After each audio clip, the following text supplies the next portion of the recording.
They say you shouldn't follow strange sounds in the woods after dark, but where I grew up, silence was the most dangerous thing of all. Every night, the forest behind my house swallowed up the world, the blackness pressing against my window so thick it felt alive. But last week, when I heard faint, lilting music drifting through the trees, a waltz that sounded like it came from another time, I slipped outside in my pajamas, drawn by a curiosity I couldn't explain. I promised myself I'd turn back if things got weird, but I'm here now, and I need to tell you what I saw before I forget who I am. The deeper I walked, the louder the music grew, swirling between the trunks. The moonlight barely touched the mossy ground, but I could make out shapes, figures in old-fashioned clothes, spinning and laughing, their faces pale and unfamiliar. At the center of the clearing, I froze. There, under the twisted branches, was someone who looked exactly like me. Same tangled hair, same anxious eyes. She was dancing, her steps perfect, as if she'd been practicing for years.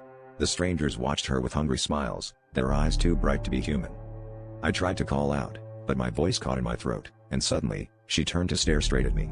Her grin stretched impossibly wide, and she beckoned, mouthing words I couldn't hear over the music. The others began to circle, their laughter rising like a swarm of insects, and I realized, too late, that my feet were rooted to the spot.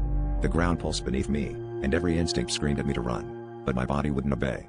The other me glided closer, her hand cold as ice when she seized my wrist. The music swelled, drowning out my thoughts, and the faces around me blurred and twisted. I felt myself pulled into the dance, my limbs moving on their own. I tried to scream, but all that came out was laughter, her laughter, not mine. As I spun around the ring, I caught a glimpse of the clearing's edge, another child, peering from the shadows, drawn by the melody. Before darkness swallowed me completely, I realized the truth. Everyone here had followed the music, and none of us ever really left.